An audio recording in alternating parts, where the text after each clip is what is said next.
to the network diaries. If you are new here and if you want just to refresh your memory, here's a quick recap on what we have covered on the last 2 episodes before jumping into this new topic.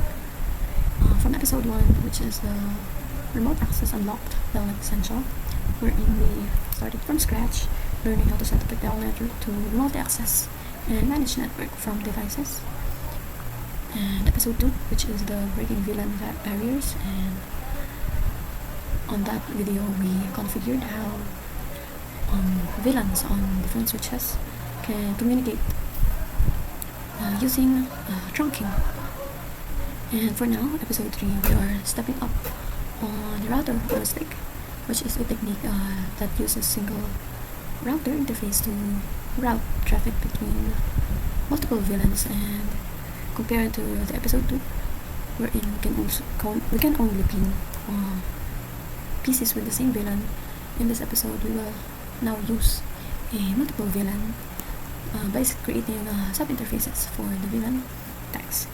And think of it as one cable with multiple lanes for different groups or different switches that is simple, efficient, and ideal for small to medium networks that don't deal with layered switch. And ready to make those VLANs talk, and let's get started on episode 3.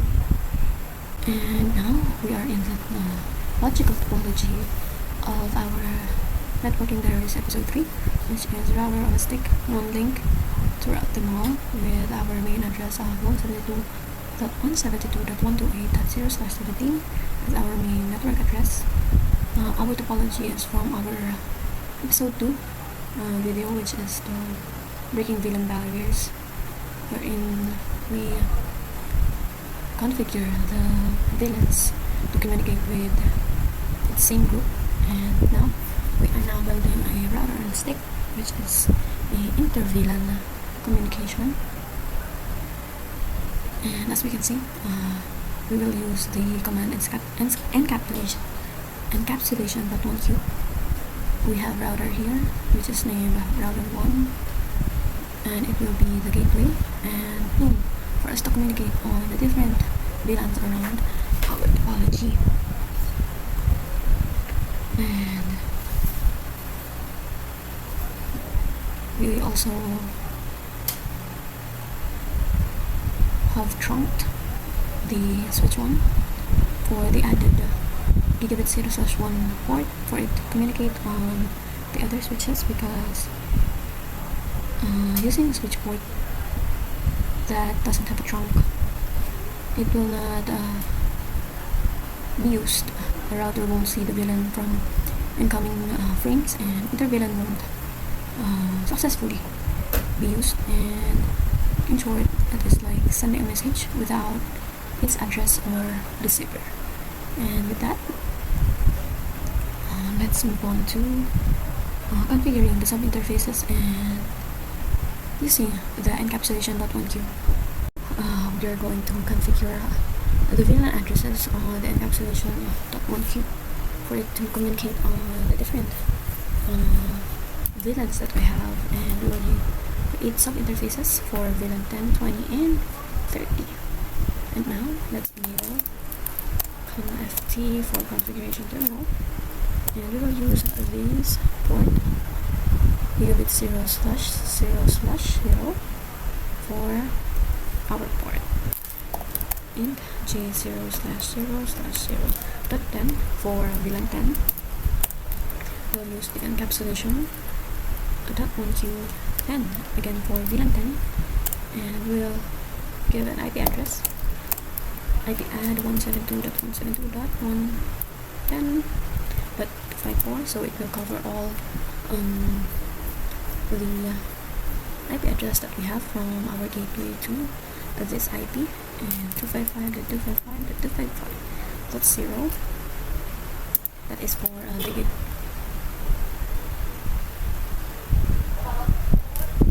For the VLAN 10, let's accept and use arrow up again, so we will not type that much.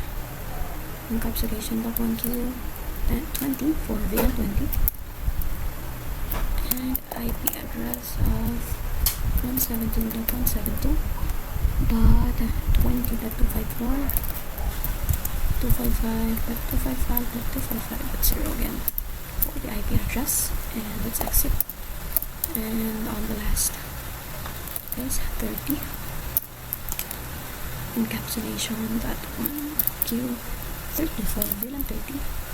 And on the IP address, let's place it with this 30 and exit. And as we can see, it's still red since we are not lifting the shutdown, and we will use 0/0/0 for sure.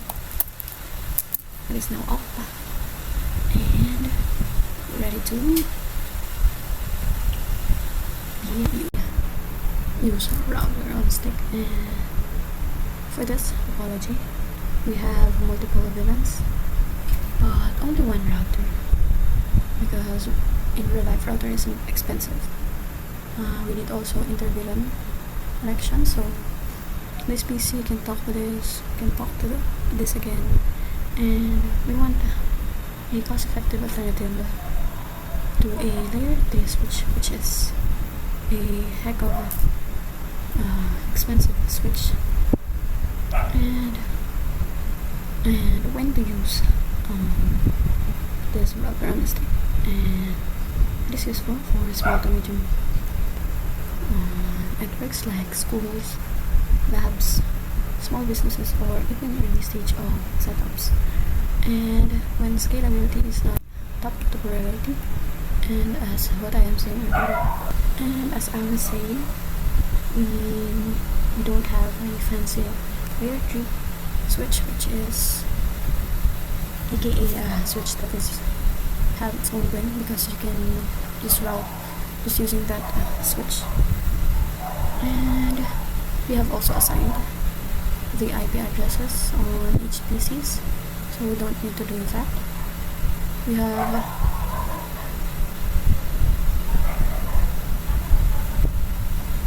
and now we need to test if our configurations and whatever we are doing here is useful. And let's try PC1 to PC3, which is VLAN 10 to VLAN 20, which is successful. These packets are like things, but way easier. PC1 and PC4 successful again. Last one is PC7, which is VLAN 10 to PC9, successful. And that wraps our episode 3. We just made a VLAN talk to another VLAN, just using a one router interface, and little of the encapsulation.1Q magic. Router on a stick prove that you don't need tons of cables to manage VLANs. We just need to do a smart configuration. And next episode, we will lock it down. And see you on the next episode. Thank you so much, and don't forget to like, comment, and subscribe for more videos.